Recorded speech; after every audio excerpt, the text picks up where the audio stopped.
prosecutors have a constitutional duty to disclose significant evidence favorable to criminal defendants. But too often, that duty, as laid out by the 1963 Supreme Court decision Brady versus Maryland, is violated. To help ensure compliance, some prosecutors, criminal defense lawyers, and legal scholars have sensibly concluded that prosecutors' files, as a general rule, should be made open to defendants. In cases where turning over evidence might endanger a witness, for example, a judge could allow an exception.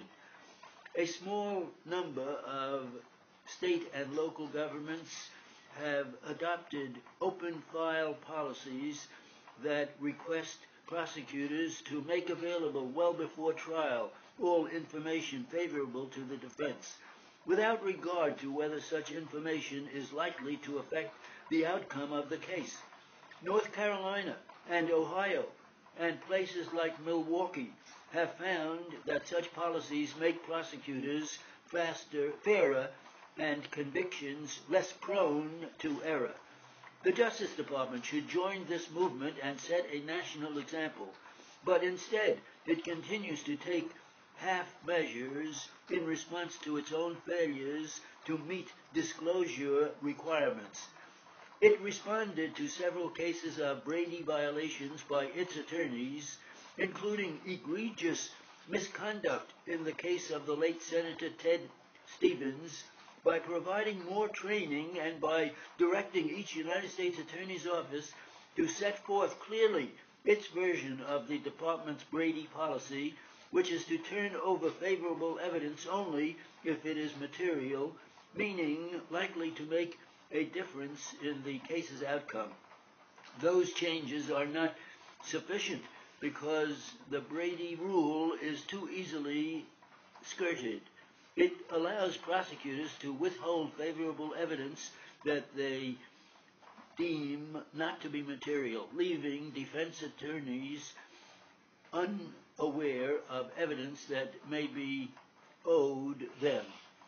96% of federal criminal cases are resolved by plea bargains, so the rule puts defendants at a disadvantage in negotiation.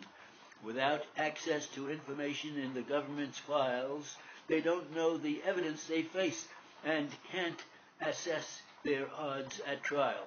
This weakness in the Brady rule also means there is no way of knowing how many violations are buried by plea bargains. The few that become known through trials or post-trial challenges are no index of the problem's true dimensions, but they can show how deeply rooted it is. After the Justice Department dropped the case against Senator Stevens in 2009 because of prosecutorial misconduct, including the withholding of exculpatory evidence, Judge Emmett Sullivan of the Federal District Court in Washington, D.C., chose to appoint outside counsel to investigate what went wrong rather than trust the Justice Department to do it. In 2009, Judge Mark Wolf in Boston likewise found that the long-standing problem eroded his trust in federal prosecutors. In the District of Massachusetts, he wrote, the government has had enduring difficulty in discharging its duty to disclose material exculpatory information to defendants in a timely manner. In both the federal and state court systems, it is essential that rules about disclosing evidence be followed in ways that promote justice. An open file policy would come closer to meeting this important standard. The carbon dioxide from airplanes accounts for about 3% of the world's greenhouse gas emissions, a share projected to go up as air traffic rises. The European Union is now requiring airlines that fly into or out of Europe to pay a fee for these emissions. This is a tart response to an urgent problem. The United States and the other nations opposing the program should either come up with a better idea soon or drop their objections.